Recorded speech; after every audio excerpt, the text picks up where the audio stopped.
This is an infamous nightmare for people who've played X5. Trying to maneuver through the gauntlet of lasers without the Darkhold is absolutely broken. Like with the beginning of Squid Adler's stage, you simply aren't going to pull this off with quick thinking. You need to find your path and memorize it, plain and simple. Luckily for me, getting through these lasers with unarmored X and moving fast as you fucking dare go hand in hand, so there's no added tears towards the speedrun aspect of things. On the objective side though, I have no problem with a little bit of memorization gameplay here and there. It was what made the original series stand out in its most fiendish moments, and X5 having a throwback or two to that is all in good fun. It's in X6 where that becomes the norm that things start to become problematic.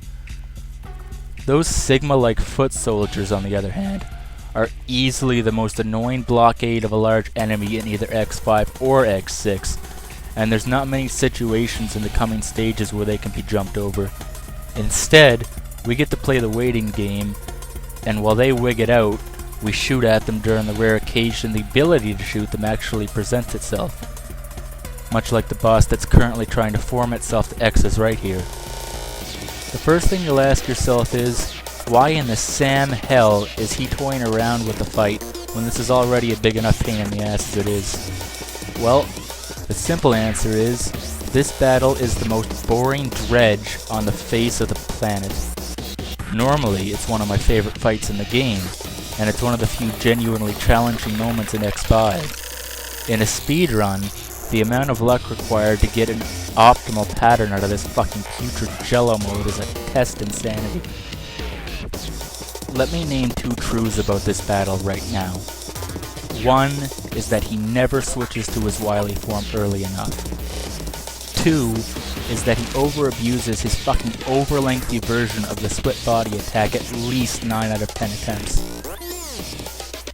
The amount of times I got an optimal battle out of the Black Devil is exactly once, and you're looking at it.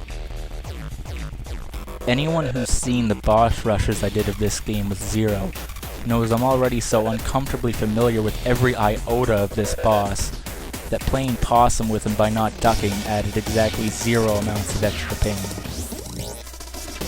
I'm already awkwardly aware of everything he's even sort of considering trying next, so hopping about like it's 1987 again is about the only entertainment you or I am allowed to have during the innumerable amount of rounds it took for this fight just not to last an eternity.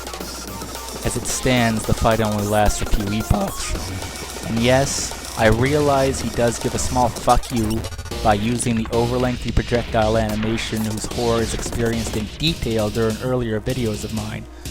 But the odds of him using the wily form twice in a row, given my luck's horrendous track record, in combination with everything else having gone right, is so insanely minute that I'm going to allow a 10-second penalty.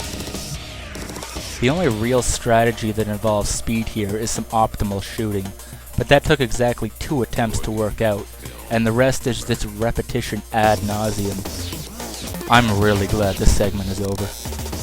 Anyway, since this bastard just doesn't want to die, and there's only so much you can do to rant about a single boss, I'm going to talk about the virus stages themselves a little.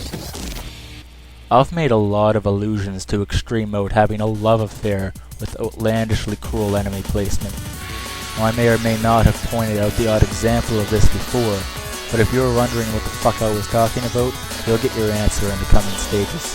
There are plenty of moments where I'm, no joke, in one place for more than 15 straight seconds, just doting on those godforsaken Down syndrome versions of Sigma until they feel happy enough to let me kill them. It's not just aggravation either. Many of the climbs and just straightaway treks through the virus stages are ludicrous to avoid damage on, because there are less places without enemies than with. Now sure, there are the consummate falling platforms over bottomless pits, and you've got your spike traps littering the ground and ceiling like the world's most hyperbolic sadist was in charge of construction, but by and large, the difficulty is a result of swarms of enemies, not the stage itself.